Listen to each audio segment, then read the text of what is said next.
નામનો બીજે કોઈ નહીં. સદારામ બાપાએ ટોટાણામાં ભડાકો કર્યો, અત્યારે બ્રહ્માંડમાં ગાજે સાહેબ.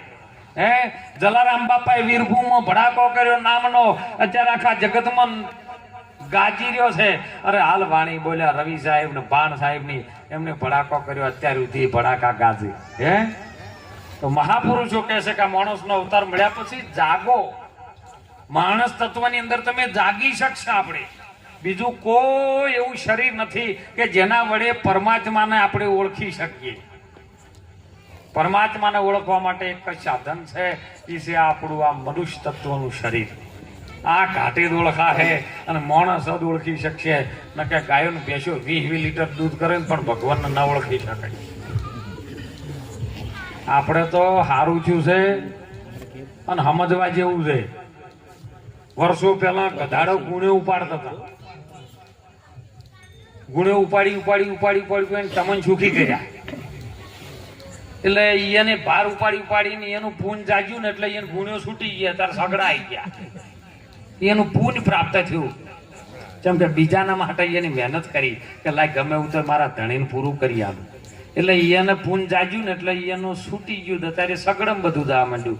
ગધાડા છૂટા રવડે. પછી ઊંટે તોણી મરી જતા. ટ્રેક્ટર આવી ગયા, બળદિયા શેડી મરતા હતા. ટ્રેક્ટર આવ્યા. બધાની પૂન જાજી સાહેબ, અને મોણાની પૂન જાજી છે. બોલો હે આ ગઈડિયન પૂછો વાળું. એક દાડો મજૂરી કરીને 4 દાડા મહેમાન ગતિ કરતા ને તો આમ રૂવાટું ના હાલતું. અને અત્યારે તો વેવાઈના ઘેર ગયા હોય તો કે જલ્દી કરજો હો, મોડું થાય છે. વેવાઈ નેઠ 100 મહિને ગયા હોય તો કે, અને મોય તો ફોન કરે વેવાઈ ઘેર છો, ઘેર હોય તો કે ના હું આજ તો બહાર છું. ફોન જૂઠું બોલવા માટે આવ્યો. અને જલ્દી જ્યાં જો ગોદડું પાથર્યું તો પાથર્યું, જલ્દી ચા ફટાફટ નહીં બનાવો તો ચાલશે, પાણી પી દો, અમારે મોડું થાય છે.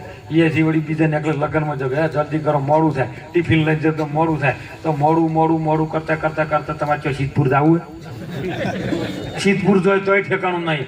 એ કે જેટલી વાર છે બળવાની, એટલે મોડું થાય છે. તો તમારે જવું છે જેટલે એ તો નકણ કરો. કાયા પડશે ને હંસલો ક્યો થઈને સમાશે. અરે એ ઘર બતાવી અમને દેજો રે ગુરુજી, મારા શરણમાં લેજો. આવન જાવનની ગુરુજી આમ ગલીઓ છે બહુ મોકી, પણ મને સમજણ ના હોટા તમે દેજો રે બાબાજી, અમને ચરણોમાં લેજો. એવું ચરણ શું છે?